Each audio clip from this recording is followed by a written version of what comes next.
Thank you to our producers who just sent us this. Nick Nurse has reached an agreement to become the next head coach of the Philadelphia 76ers. Bombs. We got Woj bombs.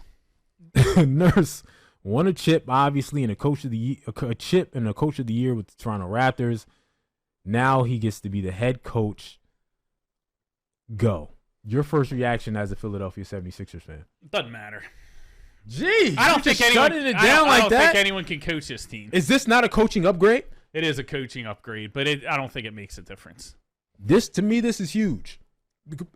A couple things, right? Nick Nurse was the number one coaching candidate, right? Like it's not close. Everybody was saying Nick Nurse is the number one go-to guy for everybody. So that's why the Milwaukee Bucks choosing to go with someone other than Nick Nurse surprised everybody. Well, do you think Nick Nurse dropped out because he wanted to be here with Embiid? Now that's the question. Did Nick Nurse drop out and now they went with Adrian Griffin, or was Adrian Griffin their go-to the entire time? But that still says a lot to me, because there's a lot of other coaching vacancies that could have been had that Nick Nurse could have went to, because everyone in Philadelphia who were so mad assumed that this would be the last destination for a coach everyone wanted. I think regardless of the struggles with the Philadelphia 76ers, an elite head coach would have got him past the second round one of these years.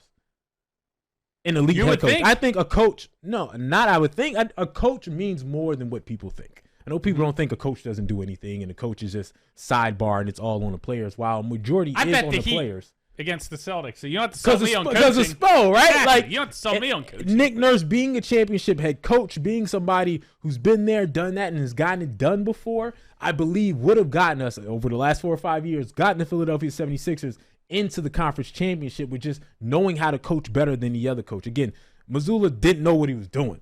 Like, it's evident that, and that's no disrespect to him, it's just he got this job being too young. He got it before he was supposed to get it. So he's learning on the fly. He's learning on the fly. He's inexperienced. Nick Nurse would have said, I got this. I'll make this change, this change with time, this change with rotation to get this team to the next level. So I think regardless of what you think of the 76ers superstars, they are now a better team today than they were yesterday, than they were with Doc Rivers. And that means something.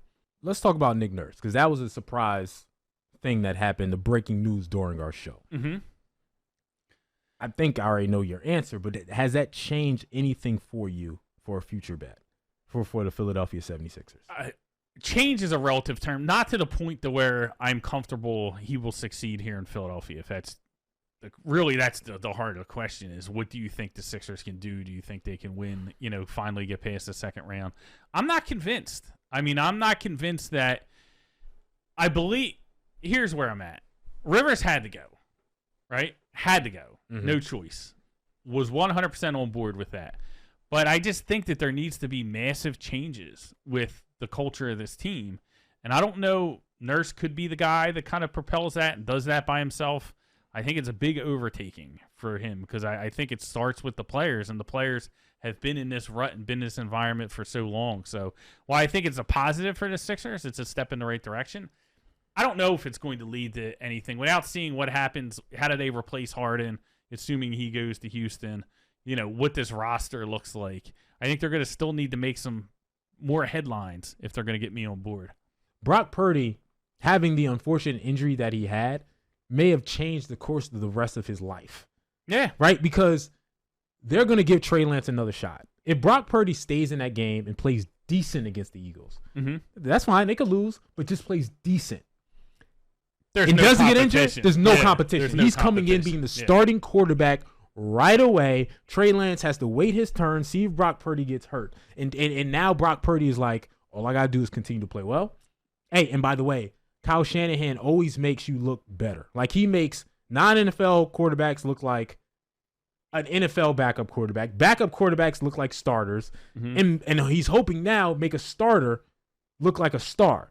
Like, that's what Kyle Shanahan's easy offense and Christian McCaffrey and all the talent around them. So to me, if you have quarterbacks who are viable quarterbacks who deserve to be in the league, he can make them look good, i.e. Brock Purdy, Jimmy Garoppolo. You can at least agree with me that we don't know if he can. Like, we don't know where the floor is on the quarterback that Kyle Shanahan can win with, because the only quarterback we've seen him win with is Jimmy Garoppolo. And Brock Purdy.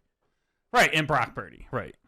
And for half a season. And you know how I feel. With the best defense in the NFL. And you know how I feel about Jimmy and Brock. But again, they're going to have that level of defense. They're going to have, again. Well, are they? Because defense doesn't carry over from year to year.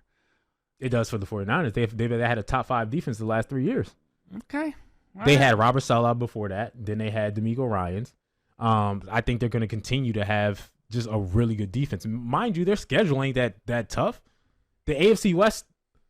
The NFC West? I think the NFC West, excuse me, with Seattle, Arizona, we just talked about potentially competing for the worst record in the league. The Rams should be. Well, the Rams are. I think they're tanking for Caleb. They could be a little bit better this year, but they ain't gonna be that much better. That's 6 games that ain't gonna be against great competition.